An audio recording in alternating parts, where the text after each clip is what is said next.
I only have one message to give you. I don't care what you think of me. I don't care what you call me. I do care what you do with this information because it is important to our survival as a species. Across America and around the world, once again, you're listening to the hour of the time. For those who have ears, let them hear. For those who have eyes, let them see.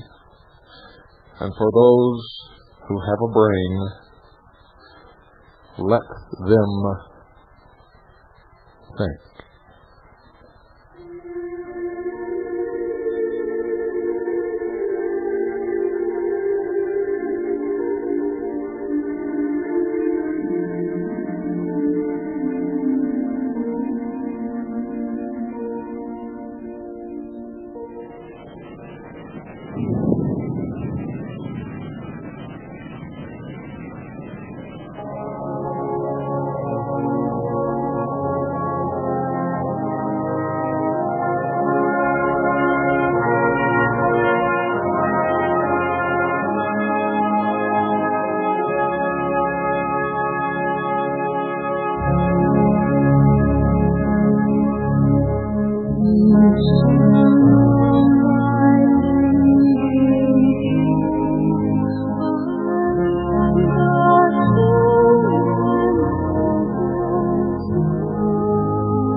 There are in our midst those who seek the destruction of America as a sovereign nation, who are trying in every possible way to destroy the spirit of this great nation.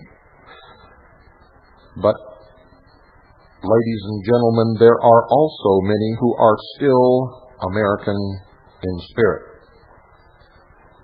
There are many who waver on the brink of their own enslavement because of the hypnosis employed, and these men and women are gravely concerned.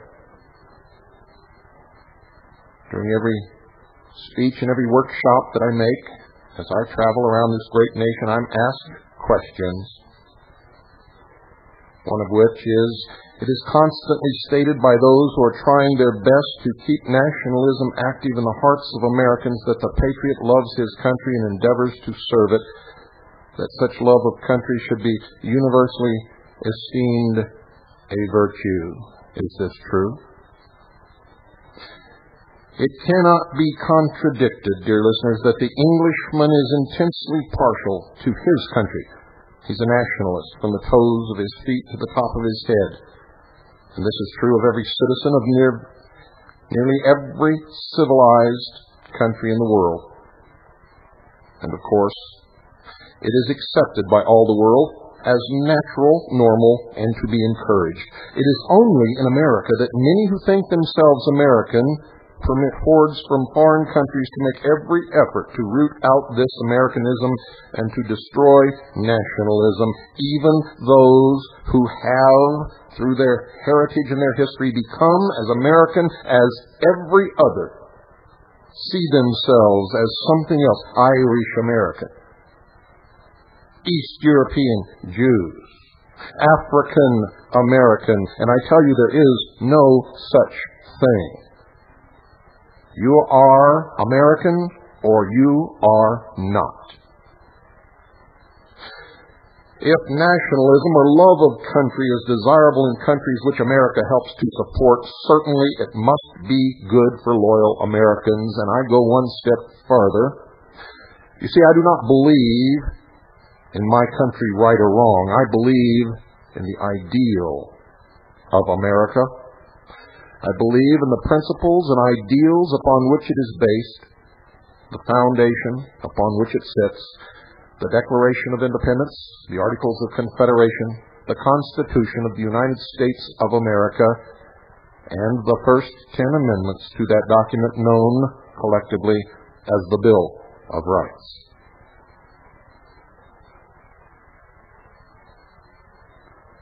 In seeking the welfare of his country, is it not possible that one may mistake the means thereto and plunge his country into irreparable harm? Absolutely. But such a thing is impossible if one is imbued with the spirit, ladies and gentlemen, of Americanism. His first thought, in accordance with the divine law, is his own individualization. Something you don't hear much anymore. His own individualization, the effort to bring into manifestation the constructive energy within himself. In this thought, desire, and effort is also included the welfare of his country and his fellow citizens. You see, the limit of one's obligations to society is to support actions which protect life and liberty equally for all. Accordingly, the true American does not commit crimes against others, interfere with others' freedom of action, take even indirectly as government support or subsidy anything he has not by his own efforts honestly earned. Even more important these days, he does not condone or engage in action to compel others to a given course of action thought to be socially desirable. Restraint, ladies and gentlemen, of evil or destructive forces is within the divine law.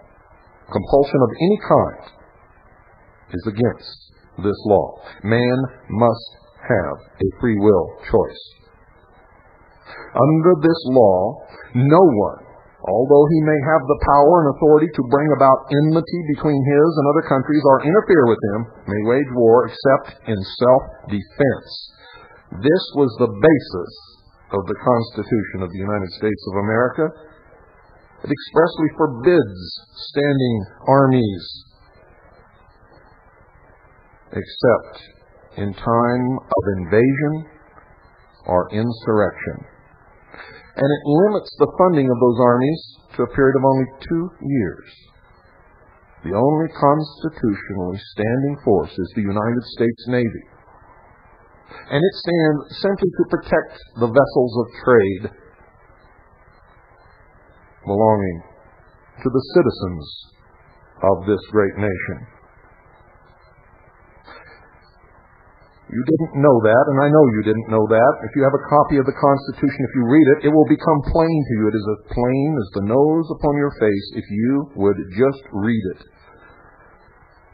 Under the law, no one, although he may have the power and authority to bring about enmity between his and other countries or interfere with them, may wage war except in self-defense. However, the question in general concerns only those who are on the path toward the attainment of true freedom. Wisdom, the ultimate of the soul's achievement, the individualization of the whole person. Those who are preparing for the work,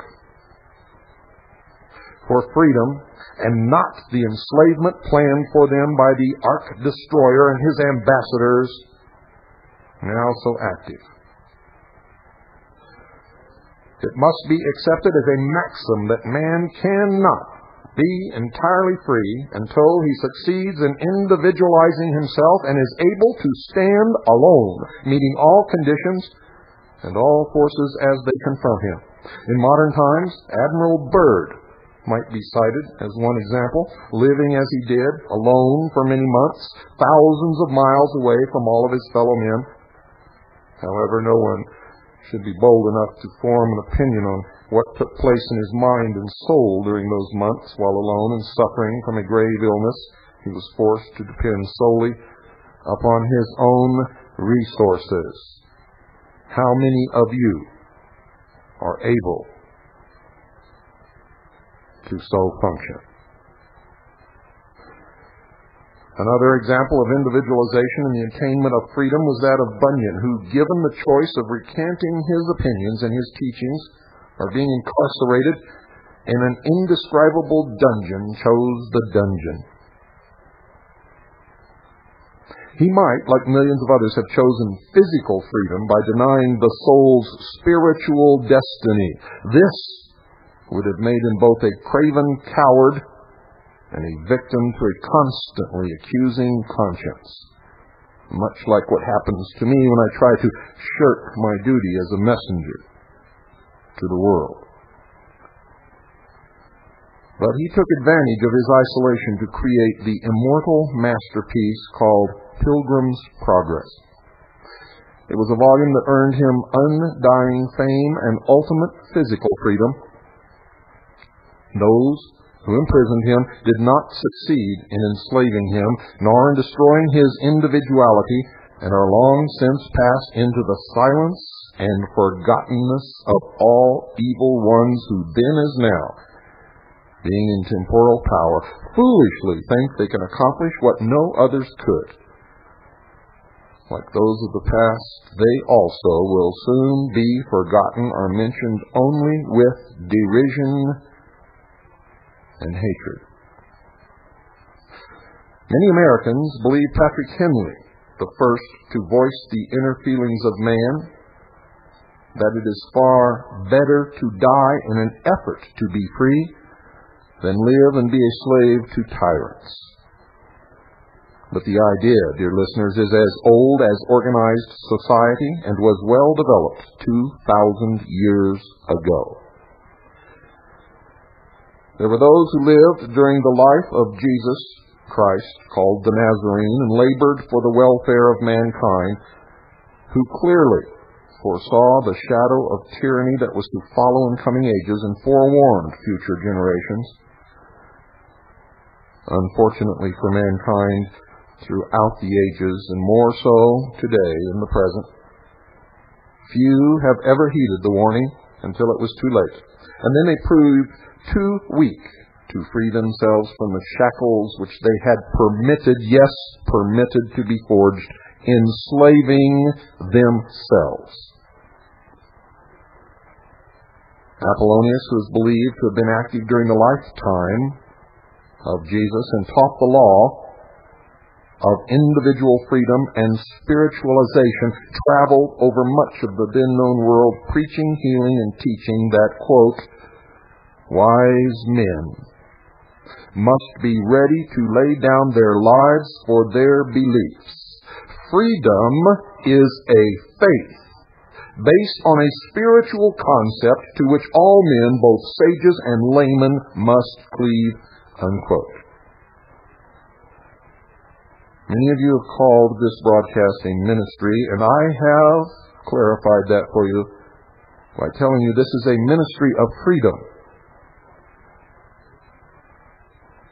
At about the same time that Apollonius gave voice to this law of individualization and freedom, another, no less than Jesus, gave utterance to the law and its direct effect on those who would listen, and there's been no change in this law or in its operation.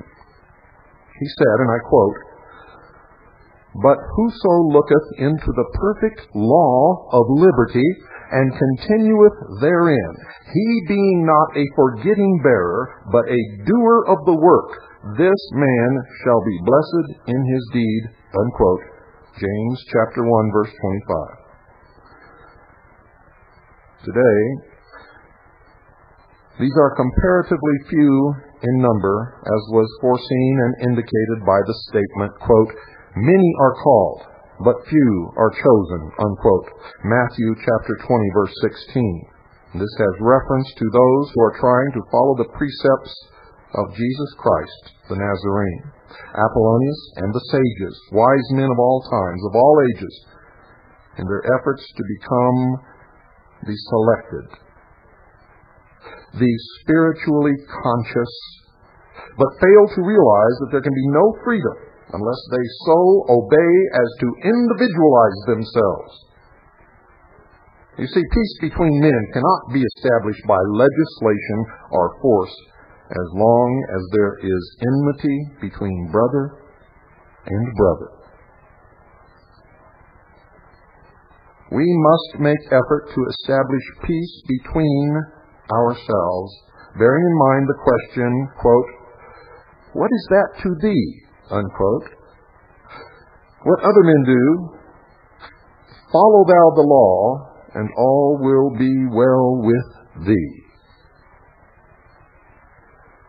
Were Jesus, Apollonius, Patrick Henry, and Nathan Hale among us today, they would be both amazed and extremely saddened that the people of this land of destiny, this promised land of freedom and peace, with the exception of a very few of loyal heart, and I know most all of them, were making little or no effort to maintain even the liberty that is still left.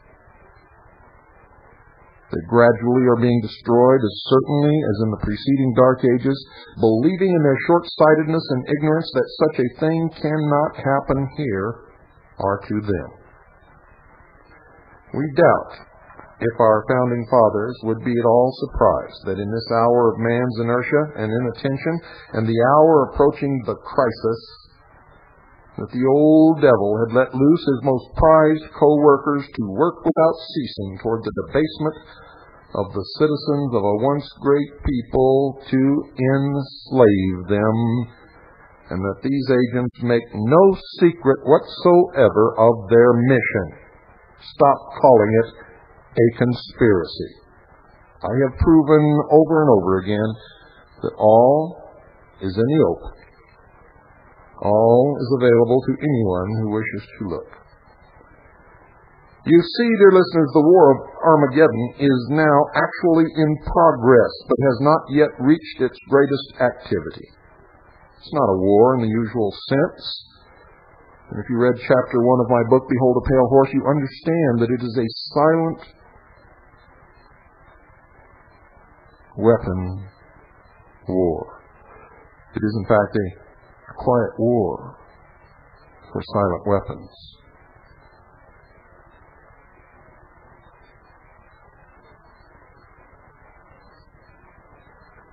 At its height, there will be elimination by unusual weapons, to be sure. The result is pointed out by one of these agents, and I quote, "There are many reasons for expecting a long period of authoritarian control or enslavement by the strongest of the survivors, the people who were best prepared in advance, who chose the time and method of attack," unquote. Apollonius and Jesus appealed to all who would listen, but few heeded their warning, and mankind paid a terrible penalty from which all now should learn a lesson, although from appearances very few will. Even those listening to this broadcast will not move their butts from their couch to take action, except but a few, who are known to me for the most part. Patrick Henry appealed to a few. These few listened to him and acted accordingly, and the greatest freedom and opportunity ever known upon this earth became the lot of men. Now, because of inertia, apathy, ignorance, stupidity, lack of courage, or an innate weakness, another such cloud of darkness is hanging over America and its once free people, and at this very moment is becoming denser and darker day by day. There are those who are becoming conscious of this danger and are sounding a warning, being well aware that if this process of degeneration on the one hand and control on the other is permitted to fully develop, there is little hope of America becoming the last hope of man's freedom until after the ending of Armageddon, and then only with the beginning of reconstruction by those who have become the, quote, selected, unquote, as a result of their freedom through the process of individualization. God gave to those who would inhabit the land known as America, and to those who are Americans in fact and spirit, a great promise. But it was based upon a proviso that this America shall be the home of the truly free, but to obtain that freedom and the benefits of the promise, men must prove their worth. Men must prove their worth. The eternal quest for freedom is not a political affair. It is basically spiritual because it primarily concerns the well-being of the immortal soul, the spiritual being indwelling within man, but unable to attain its highest estate while the mind is entangled in darkness and confusion and the body enslaved. You who are on freedom's path toward the ultimate goal of attainment, awaken quickly and fully to the dangers immediately confronting you. And while you are seeking the enlightenment of the soul and the attainment of individualization, be certain that you do not permit your mind and body to become enslaved. Forget not for one single moment that salvation of the soul must proceed hand in hand with the freedom of mind and body, as so clearly pointed out by Jesus Christ the Nazarene. When he said this, ladies and gentlemen, and pay very close attention, quote, "Render unto Caesar that which is Caesar's, that which is material, and unto God that which belongs to God," or the spiritual. St. Matthew chapter 22. Verse 21. I challenge you to stir in your conscience and in your soul, if you have one, and bring forth the courage that is needed to make you free. Most of you are held in the bonds, the chains of fear. And fear is a destroyer. It can also be a savior. It is both the actuator of evil and the protector against evil. Most of you don't realize that. Like all things in nature, it is a dual force. And like the two-edged sword of fable, cuts or is active in both directions. Fear is generally considered evil, an inhibiting force. And this is because fear, as a human weakness, prevents man from making the efforts he might otherwise make to become a giant among men. A giant. You see, all great things ever performed by man have been performed by individuals. Whenever a group made great change, they were always motivated and compelled and led by one individual. Fear, ladies and gentlemen, on the other hand, because of the anticipation of consequences, keeps millions from crimes of every type, because they believe God or the courts will punish them for evils that they commit. They're unaware that it is not God who punishes, but their own acts in reaction. While it is true that fear prevents their doing evil, it is equally true that they are none the better, but are merely negative in goodness. Do you understand what that means? Few of these are aware that their desires are as potent under divine law to punish them as would be the act itself. There is but one difference, but this is important. Others are not affected by the intent as they would have been had the evil deed been done. And as stated most eloquently by St. Matthew in his positive exposition of the law, and I quote, "He who lusts after woman in his heart already has committed the act," unquote, St. Matthew chapter 5, verse 28. This law, ladies and gentlemen, governs all of man's thoughts and desires. The kind which, even if it is impossible to fulfill it, will return benefit to the thinker. But why should man have such strong fear? What was its beginning? Is it not this sense or feeling of fear which has almost since the beginning of time been played upon as the harpist does on his harp by those aware of man's weakness? And has it not enslaved all but a few throughout the ages? Is this not the secret weapon used today, which first impressed and then converted or hypnotized the masses to present-day godlessness, destroying the soul, ideologies of evil? The beginning of fear is easily traced to the time when man's physical and mental development reached a degree enabling him to think. He looked about himself and all he saw and became aware of the danger to himself and to those he loved and for whom he felt responsible.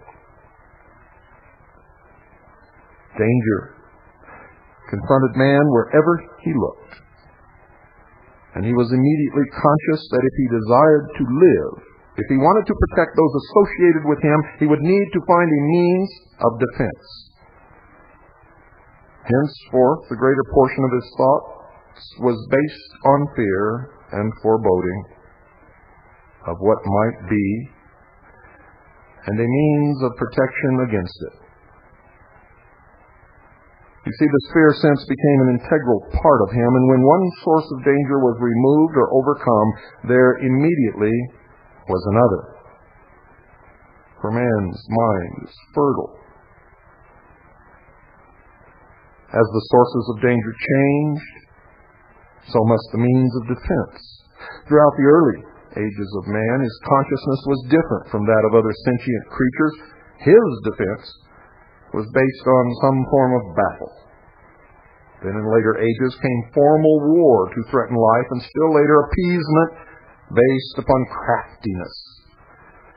And this has continued to the present, and man can only lessen his fears by learning the truth. Seek ye the truth, and the truth shall make you free. And I tell you, nothing else will. The truth, the governing law, and realistic means of self-defense only comes by knowing the truth. You see, man's only safety lies in not permitting himself to be influenced either by others' promises of benefits or by his own selfish interests, which would infringe upon the rights and possessions of his fellow man.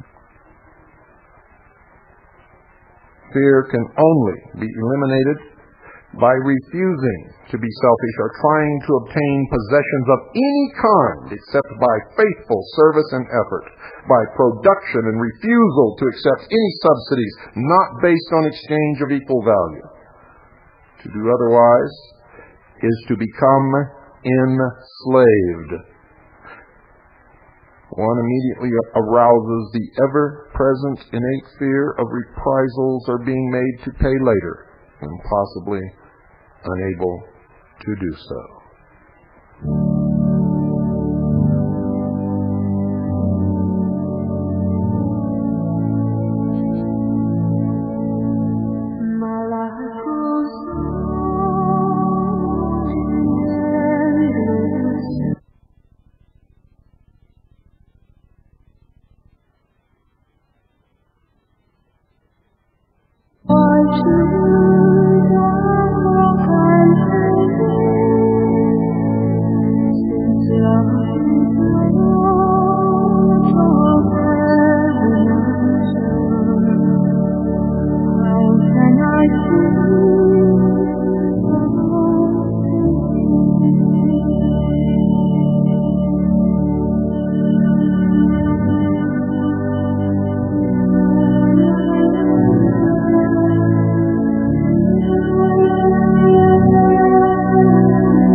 In most instances, man has not been enslaved, ladies and gentlemen. He has enslaved himself by greed or selfishness for physical, mental, material, and even spiritual benefits on easy terms without paying for that which he desired either by effort or exchange.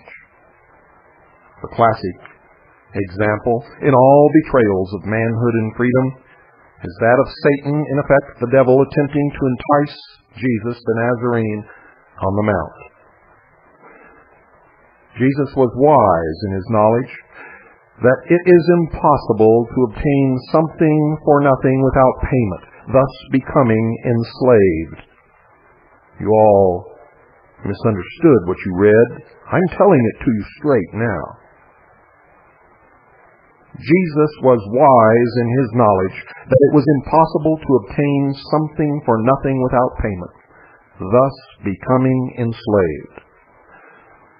Throughout time, man has refused to learn this simple lesson.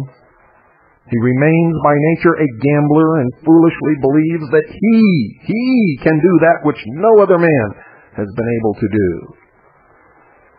Win against the ever-operating law of exchange or justice. The acceptance, ladies and gentlemen, of these ideologies has robbed man of his self-defense by causing him to actually believe that since there is nothing which he formerly believed in, there can be no reaction to his misdeeds, no punishment. Since there is no one who can punish, therefore he is free to do as he pleases without fear of anything, there being nothing to fear. This mental impression becomes so strong that the sense of right is entirely lost. Conscience dead due to the fact that he has become spiritually decadent. Has the fear born in man as a result of his environment and ignorance failed to serve any good purpose? Perhaps, almost with the birth of consciousness there, and the sense of fear, there was also born the thought, quote, there must be a way, unquote. We cannot know with certainty, except by what men experience today in dire emergencies. But faith was born. And with faith were born those who live by the waters of faith. This was the thought, not fully understood, that since there is such a problem to be met, there must be a way to its solution. Those who work around me quickly learn that excuses incur my wrath. The word "I can't" incurs my wrath. For my whole life is lived in the waters of faith, and in my family there's only one rule, one law. Trust in God and just do it. No excuses, no "I can'ts," no bullshit. Just trust in God and just do it.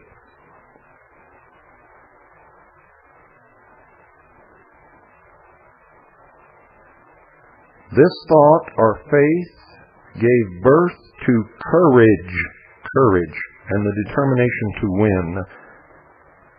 And then and there, another element of manhood was born, that of will, or determination.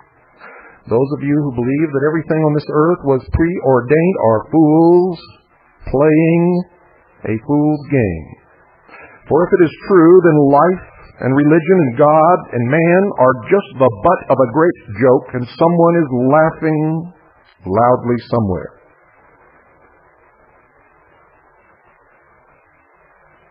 That kind of thinking is born out of irresponsibility, so that you can blame all upon God or upon the devil or upon someone, but nothing falls upon your shoulders, for it has all been preordained. And I tell you, you are sick in that philosophy.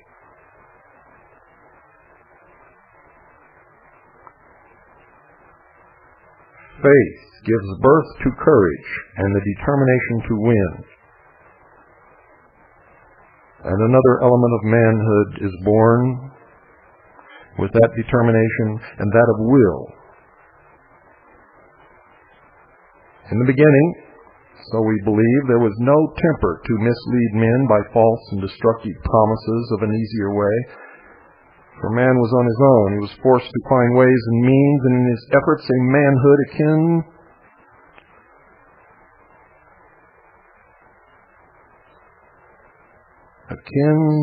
to something divine was born. For man discovered he had a soul. Another and most important element gradually entered man's consciousness, and this was that if he, puny as he was, and encircled by constant dangers, could, by faith in himself and effort, overcome insurmountable conditions, then there must be something far greater than himself. The first concept of one greater than himself, one with supreme power and no weaknesses or evil, who must exist, led to the belief that this being could, by faith and effort, be found. And this belief in something greater men call religion, based upon faith. It is through the concept of spirituality and what man may attain by faith, desire, effort, and above all, refusal to listen to the ever-present tempter, that man may gain the ultimate. This concept in the passing of time became the inculcations and training in the temples of arcane initiation. The way of life follows the spiritual path to the knowledge of God. Unfortunately, ladies and gentlemen, very few are willing to follow because it requires the elimination of selfishness, the basis of all evil. Selfishness. Remember, I asked you a question. I threw out a question one night. Could it be that the fall of man is somehow connected with the casting out of Lucifer, of Satan? That which has not been earned does not belong to one who so obtains it, and consequently the fear that it will be taken from him. You see, it destroys both peace of conscience and the possibility of remaining a free being.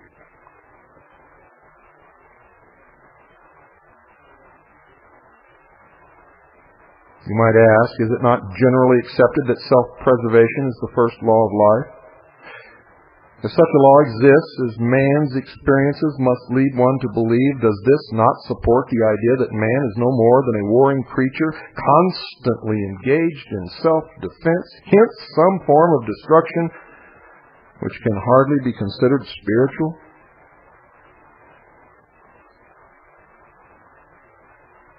This is the basic law of life. And dear listeners, it is spiritual in its nature.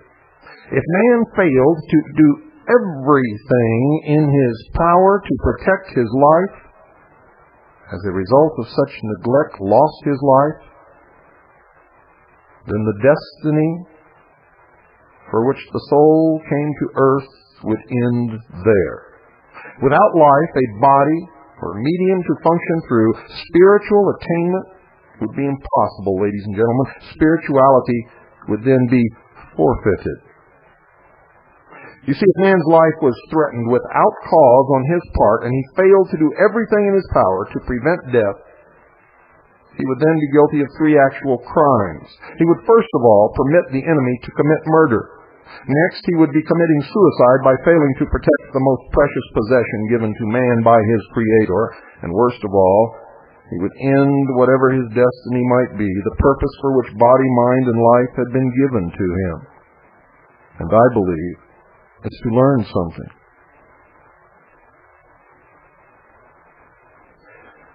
In one respect, man is forced to be a warring, not a murdering creature. And I might inject here that the Ten Commandments does not say, in its original form, thou shalt not kill. It says, ladies and gentlemen, and you can check this, if you wish, go to the original Hebrew and Greek. It says, thou shalt not murder.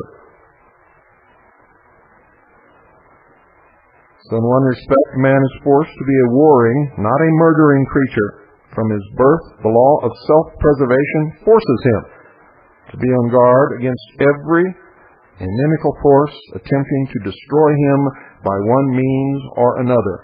He must be on the alert to prevent man, natural forces, or his own carnal desires to betray him into acts of degradation.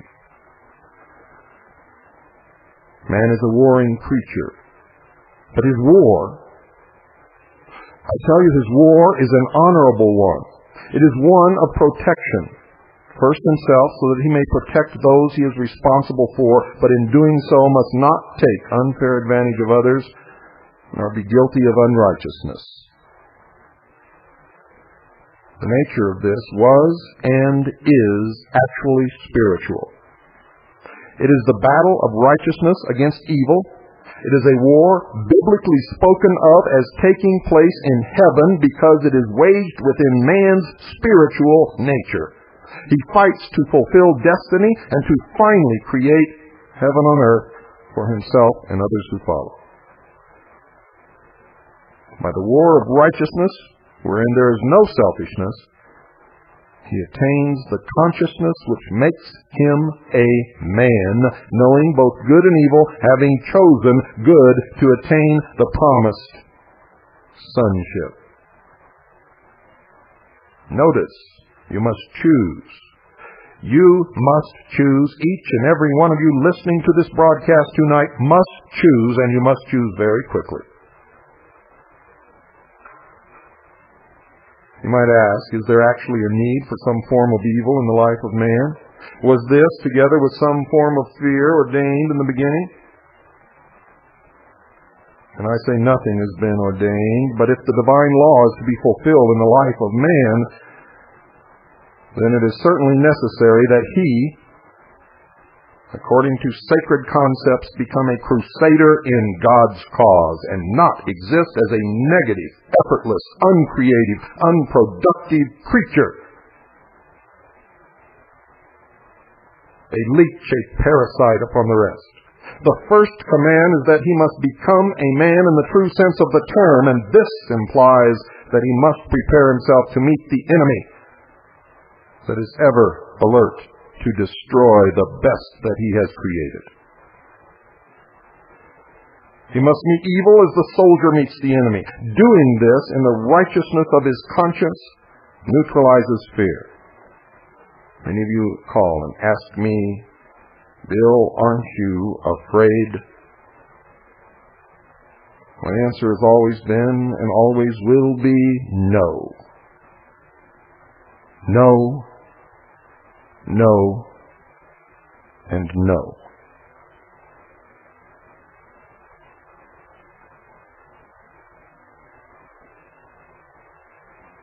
For I know from where I have come, and I know where I am going. I know who I am,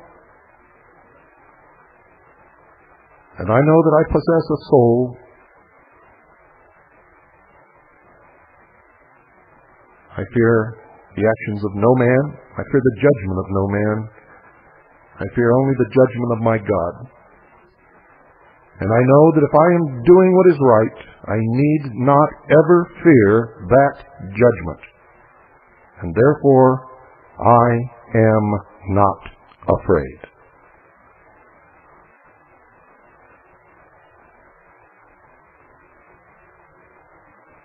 Meeting evil, irrespective of the guise in which it appears, builds strength, character, manhood. It likewise allies you with the spiritual forces of God. Strength can only be gained by conflict and victory. Those of you who shrink from conflict, shrink from victory, shrink from manhood, and shrink from God. In this effort, man learns that fear is no more than a weakening sense within the consciousness. As taught in the beginning of any novitiateship, no matter what path you begin in your life, in righteousness there is the power of strength, not weakness, and you'd better make sure that you are in righteousness and not in bigotry. Fear is a weakness. To the fearless, the conscience-free, fear is a delusion because removed it ceases to exist. The Apostle John put it nicely when he said, quote, perfect love casteth out fear, unquote. 1 John chapter 4, verse 18. If there were no evil, which masquerades, dear listeners, in many forms, there would be nothing for man to overcome and thereby gain strength and wisdom. He would be a weakling, depending upon nature or some force to protect and sustain him, and there is no glory in that. There would be nothing to conquer, no lower to transmute into the higher, nothing to attain. Man, said to be God's noblest creation, would be no more than the least of creatures, the worm beneath the earth.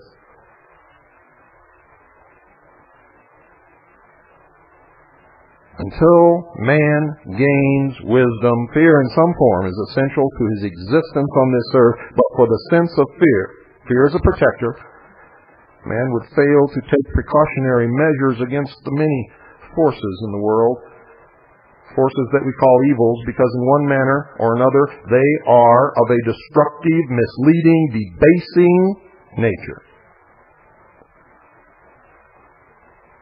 There is the universal enemy we know as disease, affliction, to which almost all men are subject, unless it is recognized and properly or naturally met.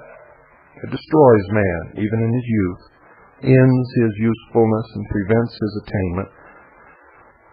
There's need to be aware. Fear those who would mislead man and take advantage of him to his detriment or possible destruction, which is happening all around us today.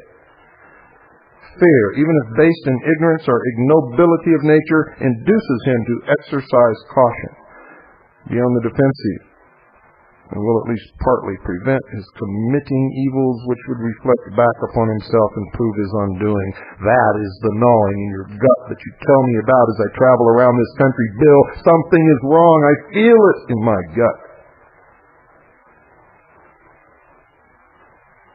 Should you fear God? Should you fear God? No. You should fear God's judgment, but only that fear will come if you know that you deserve to be judged harshly. Fearing God is a debasing, degrading misconception of all sacred concepts. There is nothing to fear in God. Man should fear to commit any act that is evil in nature, that may react upon himself or bring evil results upon others. He should fear to commit evil, not because he fears God, but because of the certainty that every evil deed is under the divine law. As ye sow, so shall ye reap. The act will react in harmony with the act itself. In simple words, it may be said that man should fear to commit evil against himself. Don't fear God. Let your love or devotion to God be such as not to do that which is dishonorable. Most people today don't even know what honorable means, much less what dishonorable means. This term includes everything that is ignoble, degrades yourself before the face of God, and destroys the ease of conscience. There's a sacred precept, dear listeners. There is a sacred precept dealing with the thought of fear. All men, especially those on the path, and most appropriately at this time, should bear in mind this scriptural warning. Quote, "Fear not, but that which destroys both body and soul." Unquote. The forces inciting to that which we know as evil are ever present and everywhere. Evil, the old devil and his agents, hell's emissaries, are more numerous than ever before in the history of man, and their wiles are beyond the ken of man. On the other hand, the forces of that which we know as good are God's agents, are likewise ever ready to help those in need and seeking protection. It depends upon man's inclinations which will prevail. It depends upon your free will choice, which you must make.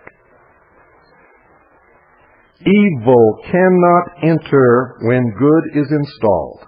Evil cannot enter the Augean stable that has been cleansed and has become a temple wherein God, all good, dwells. If you know Jesus Christ, if you know God, if you understand what I have just communicated on this broadcast, get in touch with your soul, get in touch with God. Have no fear, for we stand upon the edge of a precipice. And it will depend upon those of us who understand what is happening to pull us back from the edge of that precipice and restore the greatest efforts of all mankind. Good night, and God bless you all.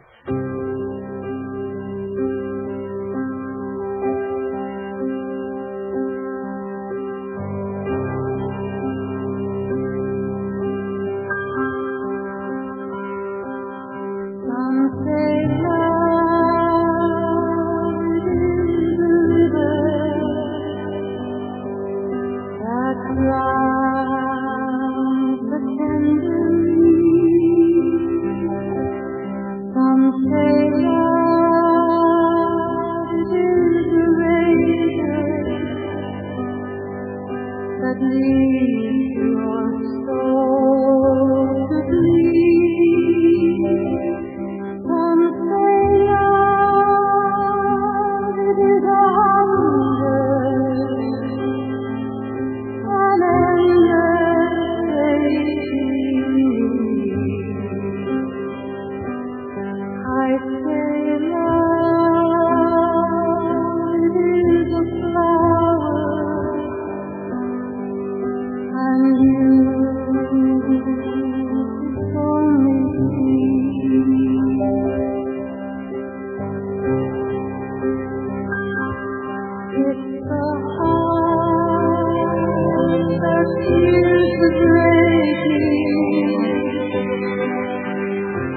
never